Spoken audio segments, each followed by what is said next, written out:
Welcome back. We're going through several current issues today, and joining me again is Elliot Hughes, Senior Advisor of Summa Strategies, and political commentator Brock Stephenson. Thank you both for being here. We're going to shift gears now and not talk about Fox News, and we're going to talk about something happening domestically, which, granted, the CRTC is domestic. But we're going to discuss some actions allegedly taken by China against an MP, a Canadian MP, Michael Chong. Maybe, Elliot, could you start us off with this one? What happened with MP Chong in 2021, or what was alleged to have happened? Well, based on some leaks from the intelligence community in Canada, what I think has been put out there is there was some intimidation and some targeting of Mr. Chong, the member of parliament, by a Chinese diplomat in Canada, but also some targeting of his family in China. And hopefully I've captured the news on that correctly.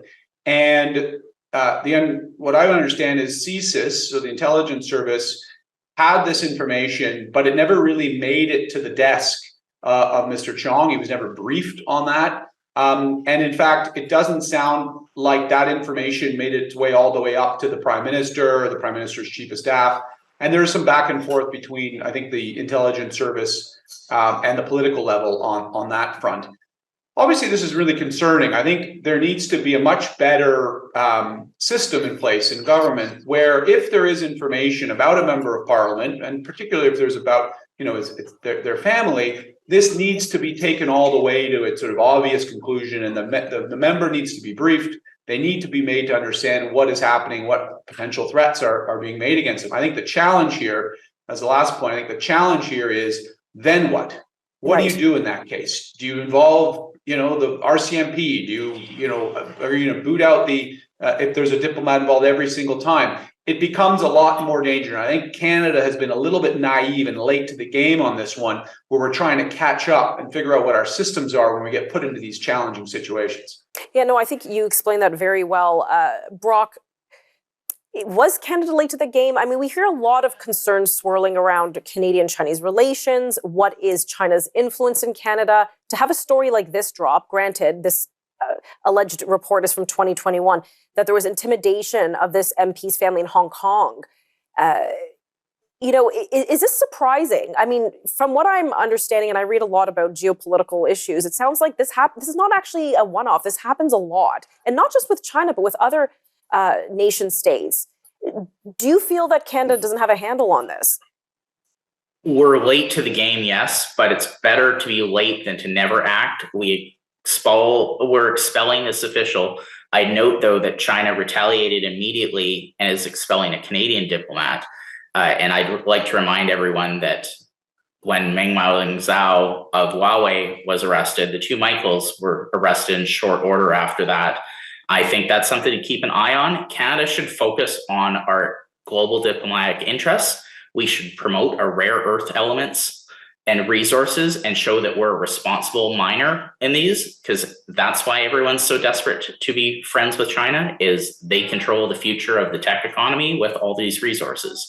I think we need to be very careful and protect our interests with China and other countries around the world as well. We should stand up for our MPs. It's a tough job. And when their families are at risk, they should be notified.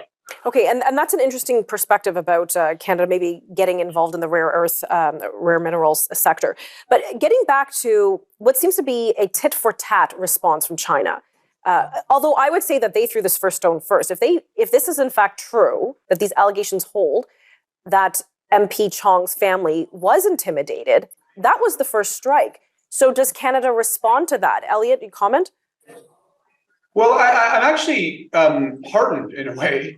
That it seems to be, with one diplomat being expelled from Canada and then the Canadian diplomat being expelled from China, that's how it's supposed to be. That's how diplomacy is meant to work. It's not meant to be, as Brock mentioned, nabbing people off the street and imprisoning them for 2 years under false pretenses because you're upset that the other country arrested one of your citizens for some gross business violations. So in a sense, there was a return to normalcy, or sort of diplomatic normalcy, to me, is a good sign. And it means that hopefully from here on in, we can play that diplomatic game, so to speak, with China where there are at least some rules in place, some rules of the road that everyone has to follow.